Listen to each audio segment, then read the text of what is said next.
ഇനി നമ്മൾ ബിസിനസ് സ്റ്റഡീസിൻ്റെ 7ാമത്തെ ചാപ്റ്റർ സ്റ്റാർട്ട് ചെയ്യാണ്, കമ്മ്യൂണിക്കേഷൻ സർവീസസ്. അപ്പോൾ കമ്മ്യൂണിക്കേഷൻ എന്ന് പറഞ്ഞാൽ എന്താണ്?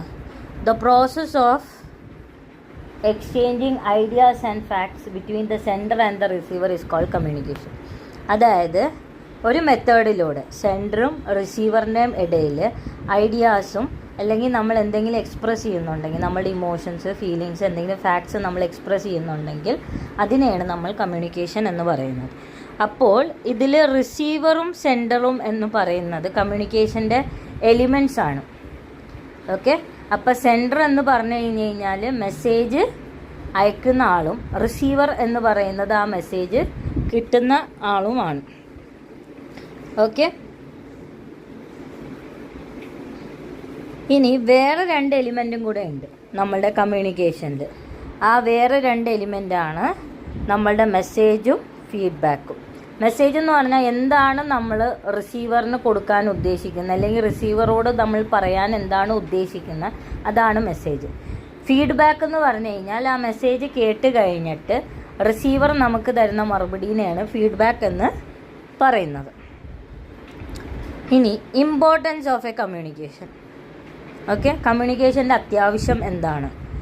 ഓക്കെ, നേരത്തെ പറഞ്ഞ പോലെ ഫാക്ട്സ്, ഐഡിയാസ് ഒക്കെ എക്സ്പ്രസ് ചെയ്യാനായിട്ട് നമുക്ക് കമ്മ്യൂണിക്കേഷനിലൂടെ പറ്റും. പിന്നെ ഫേംസിൽ കമ്മ്യൂണിക്കേഷൻ യൂസ് ചെയ്യുന്നത് ഓപ്പറേഷൻസ്, അതിൻ്റെ ഫങ്ഷൻസിനെ നിയന്ത്രിക്കാനും പലതരം ബിസിനസ് ആക്ടിവിറ്റീസ് അല്ലെങ്കിൽ ഫങ്ഷന് ഒരു കോർഡിനേഷൻ ഉണ്ടാക്കാനും വേണ്ടിയാണ് നമ്മൾ കമ്മ്യൂണിക്കേഷൻ യൂസ് ചെയ്യുന്നത്. ഇനി പിന്നെ ഫേം, സപ്ലയർ, കൺസ്യൂമേഴ്സ്, ഇവർ 3 പേരും തമ്മിലൊരു റിലേഷൻഷിപ്പ് ഉണ്ട്. ആ റിലേഷൻഷിപ്പ് മെയിൻറ്റെയിൻ ചെയ്യണമെങ്കിൽ കമ്മ്യൂണിക്കേഷൻ അത്യാവശ്യമാണ്. പിന്നെ അടുത്തത്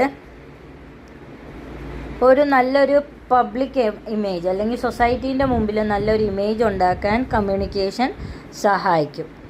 ഓക്കെ, ഇത്രയും കാര്യങ്ങളാണ് അതിൻ്റെ ഇമ്പോർട്ടൻസ്. ഇനി അടുത്തത് ടൈപ്സ് ഓഫ് കമ്മ്യൂണിക്കേഷൻ. ഏതൊക്കെ തരത്തിൽ നമുക്ക് കമ്മ്യൂണിക്കേറ്റ് ചെയ്യാം? വെർബലും ഉണ്ട്, റിട്ടണും ഉണ്ട്. വെർബൽ എന്ന് പറഞ്ഞാൽ സംസാരം, റിട്ടൺ എന്ന് പറഞ്ഞാൽ നമുക്ക് പറയാനുള്ള കാര്യങ്ങൾ നമ്മൾ എഴുതി കാണിക്കുന്നത്. വെർബൽ എന്ന് പറയുന്നത് പറയാനുള്ള കാര്യങ്ങൾ വായി കൊണ്ട് പറയുന്നതിനെയാണ് വെർബൽ എന്ന് പറയുന്നത്. ഓക്കെ, ഇനി ഇത്രയും കാര്യങ്ങളാണ് നമ്മൾ ഇന്ന് ഈ വീഡിയോയിൽ പഠിച്ചത്. ഇനി ബാക്കിയുള്ളത് നമുക്ക് അടുത്ത ക്ലാസ്സിൽ നോക്കാം. എന്തെങ്കിലും ഡൗട്ട് ഉണ്ടെങ്കിൽ നിങ്ങൾ ചോദിക്കുക, കമൻറ്റ് സെക്ഷനിൽ ഇട്ടാൽ മതി, ഞാൻ അതിന് റിപ്ലൈ തരും. Thank you.